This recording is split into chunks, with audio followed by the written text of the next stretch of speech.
What's up, everybody? How's everybody doing today?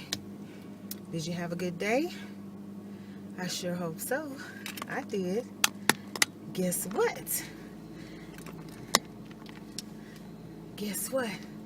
Today is Friday. And it's the weekend, baby. Yeah. So, what did you learn today? That's what I want to know. Let's see. Today's lesson for me had to do with redundancy. I realized that while redundant behavior or redundant actions are a pet peeve of mine, not so much for other people. So, perfect example of that is I have a report that I have to run every Friday. And the young lady that's training me came over and she was talking about a few things. And she says to me, I just wanted to remind you about running a weekly report today. And I said, well, I've already ran the report, but I tried to reach you because I have a couple questions. And the questions were pertaining to the actual data, not the report, not the process of running the report itself. It had to do with what I saw. Something didn't look right to me, and I had a couple questions. So I asked my questions, and then she says, so we're going to need to leave. We have what are called facility codes, and the facility codes represent each hospital or surgery center or whatever. So she said, you're going to need to leave facility code in the report. And I looked at her and I was like, you mean for next time? And she was like, no, it needs to be in there now. And I'm like, so does that mean I'm going to have to rerun the report? And I'm looking at her thinking to myself, please don't tell me I'm going to have to rerun this report and I'm already done with the report. I just needed to get an answer to the questions that I had in order for me to finalize the report and send it out. So basically, I had to rerun that entire report. Running the report is not hard. The report itself is not hard, but it's time consuming because you have to clean it up. And there's two parts to it that has to be cleaned. And I had to rerun the entire report, which means that both parts had to be ran. So needless to say, I wasn't upset. I was bothered, but I wasn't upset. She was very apologetic that she didn't remember to mention it to me because I wasn't there last week. So last week when she ran the report, which is when the change went into effect, she already knew about it, so she was able to do it correctly the first time. However, it's new information, and it wasn't something that she remembered to mention to me. And as it turns out, there's another code that we take out that she didn't mention that caused me to say, hey, by the way, are we taking this one out too, or are we leaving it in? She said, no, it needs to be left in. See, if I hadn't asked her, if I had not thought to ask that question, I would have had to run that report a third time. So I'm glad that I had sense enough to mention it so that I didn't cause more work for myself. So my lesson today was to remember to exercise the patience that I know I have when I'm faced with situations that could create redundant behavior or redundant actions. So that's my lesson for today. I hope y'all learned something equally as valuable. So the other thing is, I talked about story time.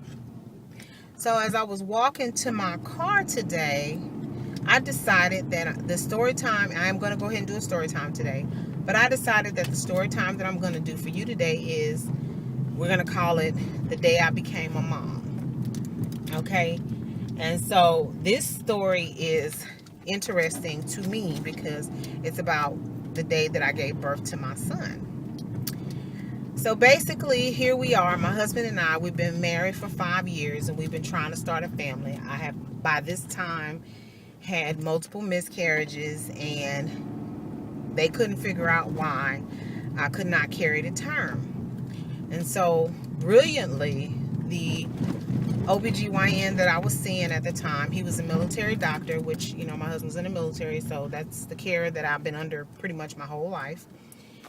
The military doctor put 2 and 2 together and said, hey, I noticed that you are consistently working during the time that you're pregnant. Do you think that might have something to do with it? And I said, I honestly don't know, because I was told years ago that I would not be able to have children. I refuse to believe that. I refuse to believe that I was put on this earth knowing, as much as I loved kids, that I would never be able to have a child. So I never accepted the fact that I wasn't barren. It was just due to some trauma that my body experienced as a child, that the doctors pretty much said it would prevent me from being able to not get pregnant, but to actually carry a child. So anyway, here we are 5 years down the road, and I meant to go to Starbucks. Oh, I'm going to Target. 5 years down the road, and I get pregnant with my son. How I found out I was pregnant with my son, I went to the doctor. I was, you know, my body was doing something kind of peculiar, and I went to the doctor. They did a urine pregnancy test. The urine test came back negative. It was something, call it intuition, call it whatever it is that you want to call it, but my body was telling me that that wasn't correct. So I asked the nurse, I said, I need to see if you all can do a blood pregnancy test, because I know that I'm pregnant. And she said, well, ma'am, our policy is that if you have a urine test, you have to wait at least 2 weeks and come back to have a actual blood test. And I said, I don't have the luxury of waiting 2 weeks, you know, because if I'm pregnant and I walk out of here today, I could actually have a miscarriage within the 2 weeks. And I gave her my history, telling her that I have a history of miscarrying. And I said, that's not something I'm interested in going through. I really want to have my child. And if I'm pregnant, I need to do everything within my power to safeguard my pregnancy. So she says, well, I'm sorry, there's nothing I can do. You know, it's our policy, da da da da da da. And I said, well, I need to speak to your boss. So she kind of kicked up a fuss about me wanting to talk to somebody. And she really, you know, she basically walked away, making me think that she was going to go get somebody for me to talk to. And she just pretty much disappeared. So I went to the front desk, and I was talking to the receptionist, and I was explaining to her what just happened. And she said, well, you know, that's our policy. And if the nurse said that that's our policy and she's not going to be able to do it, you know, I apologize, but that's pretty much it. And I said, no, I said, that's never just it. There's always somebody above the person that I'm talking to that can make a decision or make an exception. I said, I need to speak to whomever it is that's in charge. And by this time, I was getting very upset, because I started feeling scared and concerned, because I don't know why I was so sure that this time I was actually pregnant. And regardless of what the urine test said, I just knew it. So fast forward to maybe about 45 minutes later, I'm still sitting there, and the receptionist saw me, and I walked up and I said, you do realize that I'm not leaving until I speak with someone. So she called the captain of the medical facility that I was at. She didn't go through chain of command or anything. She went directly to the source. And I said, because it's not going to be pretty if I have to leave out of here.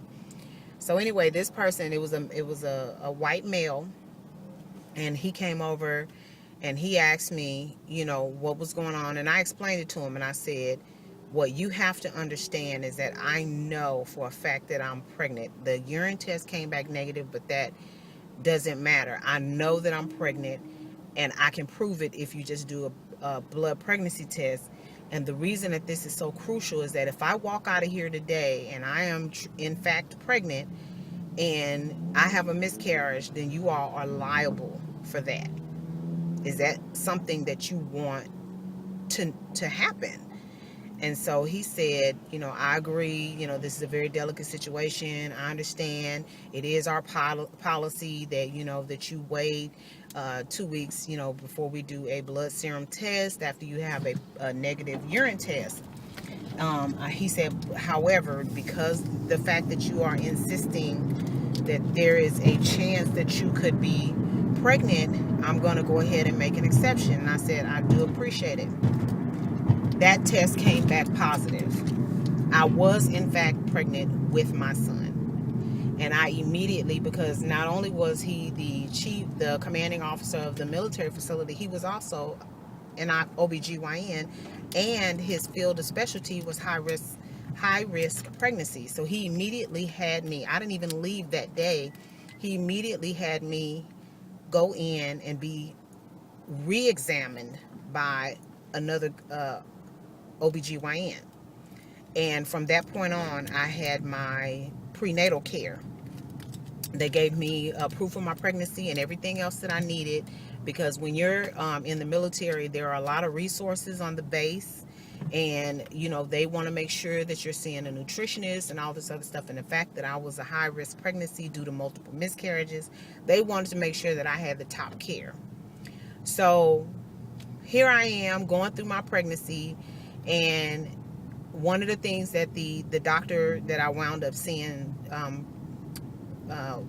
the commanding officer had me see, he spoke to me about the possibility of not being able to work. And I accepted that. I explained that to my husband, and we talked about what our options were and things like that.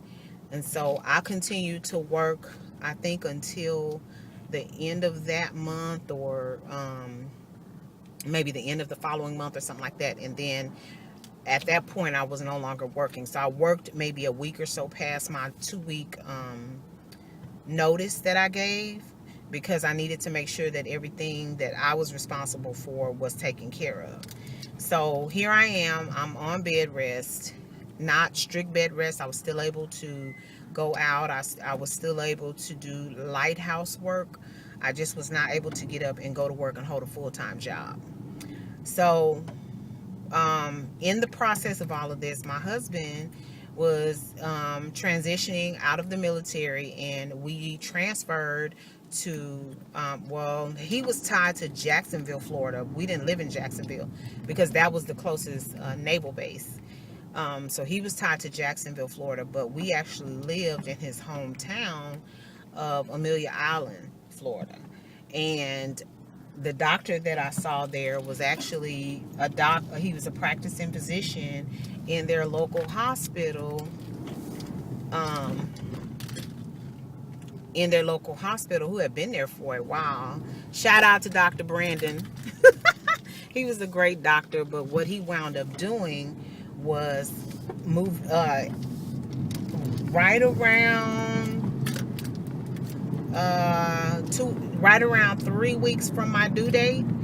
He picked up and moved his entire practice to Georgia. So it was virtually, now keep in mind where my husband is from is like 20 minutes across the Georgia state line. It takes us further to go to Jacksonville than it did to go to Georgia, because it was about 45 minutes to make it to to Jacksonville, and it was only 20 minutes to make it to Georgia. So he moved his practice into Camden, Georgia. He was still able to see military families and things like that. And with me being a high-risk pregnancy, so close to delivery, it just didn't make any sense to try to find somebody else. I did what I could to make sure that I kept in touch with him and, kept my appointments and things like that. And it wasn't hard. It was just, now we're actually having to drive into Georgia versus just going down the street, where I used to actually walk to the doctor's office, and it wasn't possible for me to do that anymore. So at some point during my pregnancy, my sister-in-law had sickle cell, and she went into the hospital, And at some point in my pregnancy, now I had not been, my hands and feet and stuff started swelling. So I stopped wearing my wedding rings.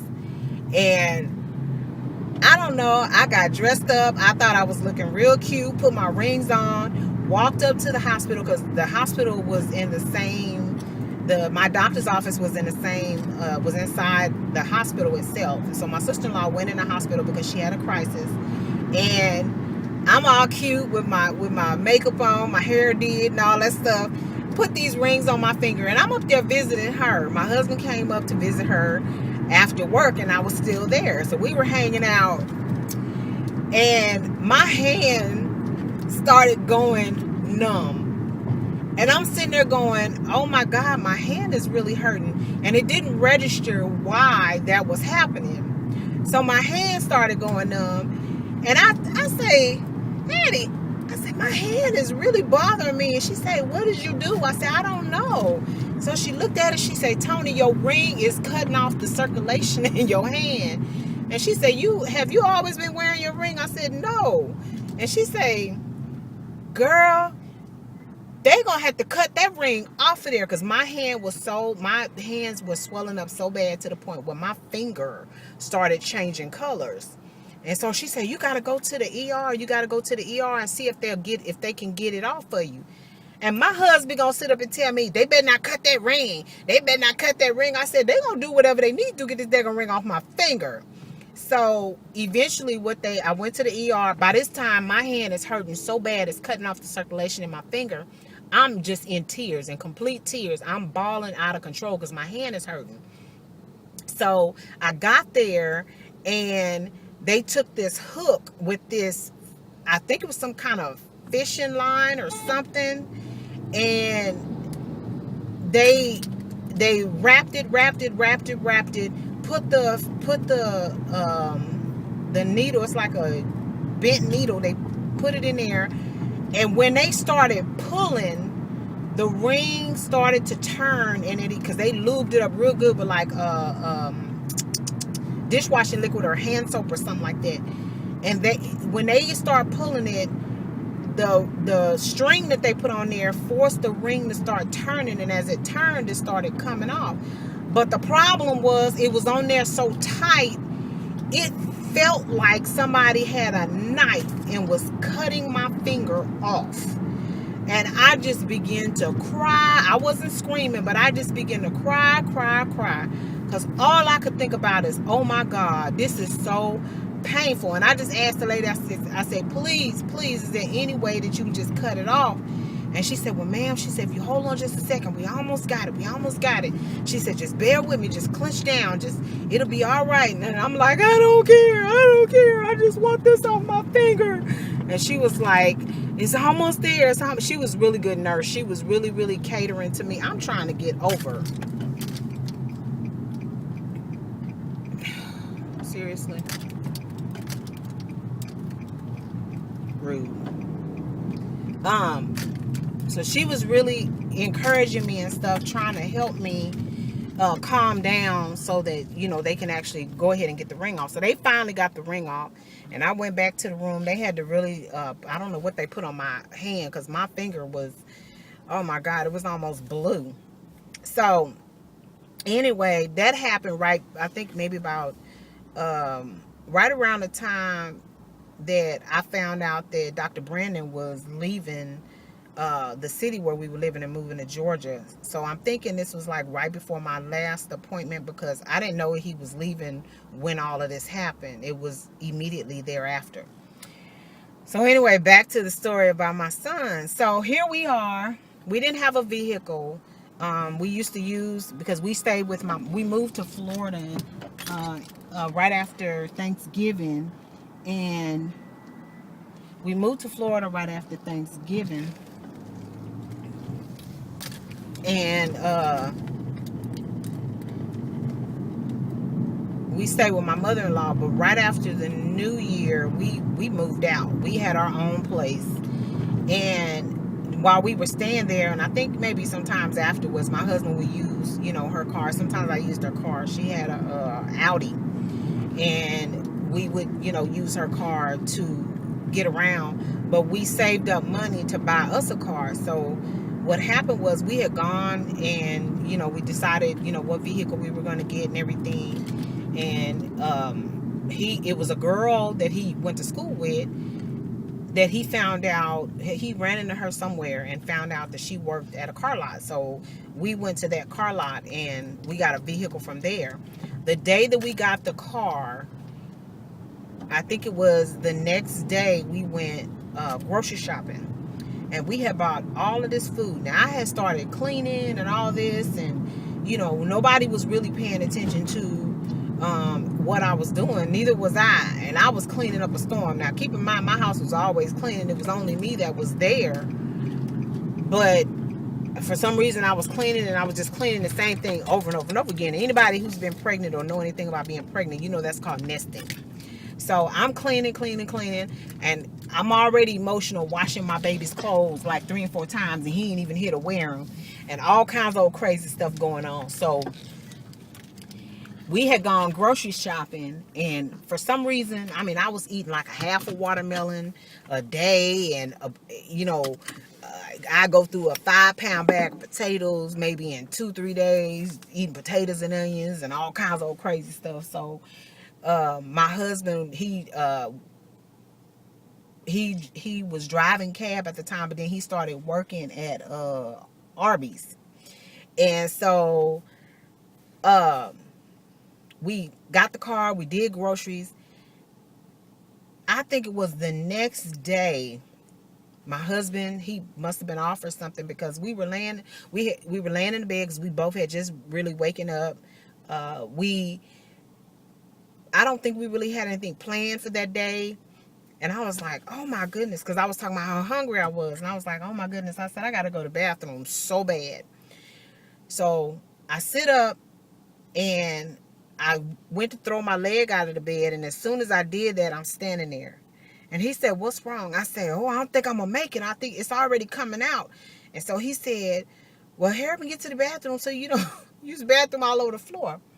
So I'm waddling. Now, mind you, I was so big, I looked like I was having twins. And everybody kept saying, are you having twins? Are you having twins? I'm like, if one more person to ask me if I'm having twins, I'm going to scream. So I'm in the restroom, using the restroom, and I wipe, and it's still coming out. And I wipe again, and it's still coming out. And I'm sitting there going, I don't think that's pee.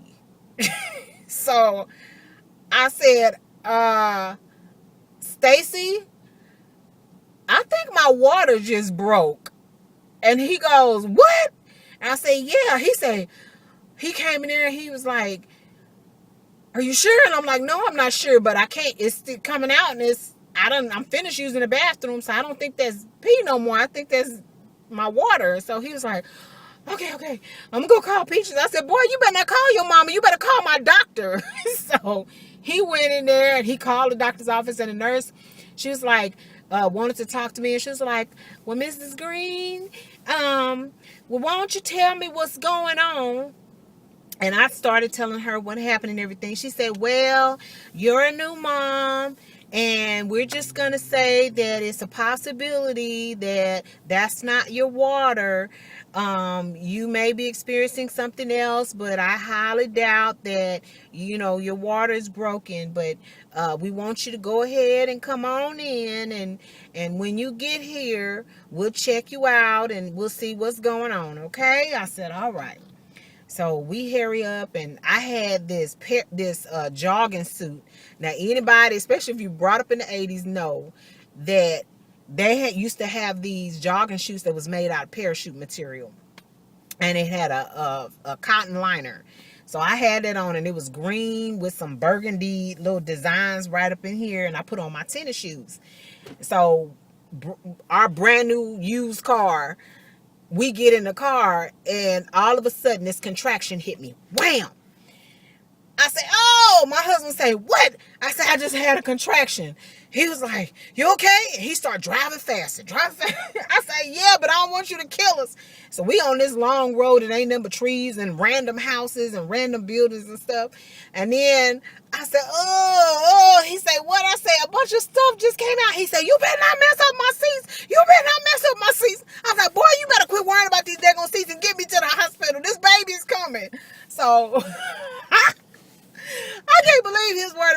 seats in that car. So we get to the hospital and I'm walking. You ever see babies walk when they didn't have a number 2 in their diaper because they don't want it to touch them? And I'm walking like that on gap leg. And they put me in the wheelchair and I'm sitting there going, because I'm sitting in all of this. My sweatsuit bottoms are completely soaked. I'm talking about to the point where it's coming out of my pants into my tennis shoes, and the pant legs had elastic in it for it to hold on to my ankle. So it was coming all out, all in my shoes and everything. So I get up to the room, and now mind you, we already knew I was going to have a C-section. I can't have natural births, vaginal births, due to some, physical complications or whatever. So we already knew I was going to have a C-section. So we get up to the room. She get me all hooked up and everything to the IV. They got me laying in the bed. She put on her gloves, and while she's talking, she said, we gonna go ahead and get you checked out. She said, I need to let Dr. Brandon know about how far along we are and what we got to do and da-da-da-da-da. I'm like, okay. And contraction happened, and it's coming out. So she say, oh, you got some things going on down here, don't you? And I say, yeah.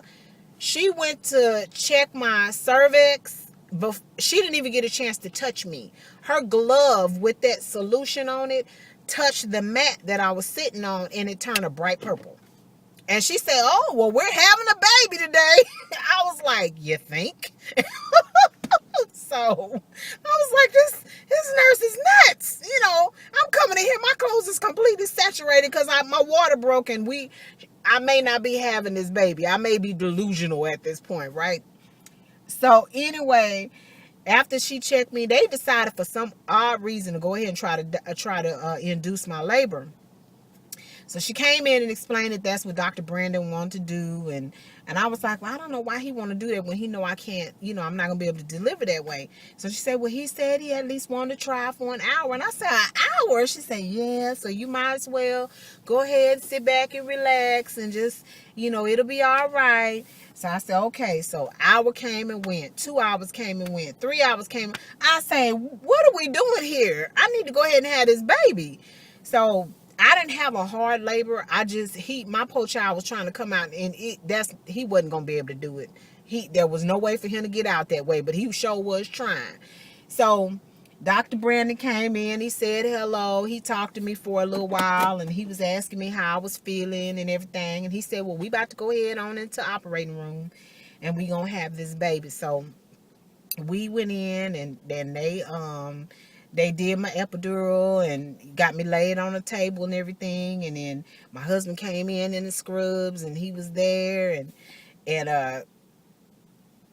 they had the divider up, so he was up there with me. He didn't want to see, but anyway, my son came out, and baby, let me tell you something. That child came out. They pulled that child out of my stomach, and this man took off. I was like, wait a minute. He left and went with my son. He just left me on the table. He didn't stay there with me. The nurses had him. The baby was fine. My son was 6 pounds and 12 ounces. He was fine. He was howling. He wasn't a howling child. Neither one of my kids were. But he was fine. He done took off and just left me laying there. So they got me, getting me stitched up and everything, and got me closed up and wheeled me in the room. And I heard my son crying as they was pulling me in there. And do you know, as soon as I came, they was like wheeling me in the room. I looked over at him, my son. I looked over at him. He looked over at me. He stopped crying on a dime like that. And when they laid him on my chest, he laid there and he just stared at me the whole time. He didn't cry. He didn't murmur. He didn't whimper. He did nothing. And that's how I became a mom. And from that point on, the only thing that we had to worry about was when he went for his 2-week well baby checkup. He was diagnosed with a VSD and congestive heart failure, which is a ventricular septal defect. He had a hole in his heart, and he had the heart murmur, and he had congestive heart failure. And we wound up he wound up in the hospital for a little while, and they had him on digoxin and Lasix. And by the time we moved here to Houston, he wasn't even 6 months old. We moved here in November November 30th. Came back home right after Thanksgiving, and I think he saw the top pediatrician at Texas Children's Hospital. He saw him the first time. He evaluated him, kept him on his medicine. He didn't change the dosage or anything like that. By the next visit, he said he was well enough to be taken off. And we thank God for that, because he hasn't had any kind of health issues since then. Not a one. So that's how I became a mom for the first time. I have to tell you the story about how I found out I was pregnant with my daughter. My mother-in-law called me. So we'll talk about that another time. But that's my story time for today. I hope you enjoyed it. All right now. So, as always, love yourself. Love somebody else. Until next time. You take care. Bye-bye.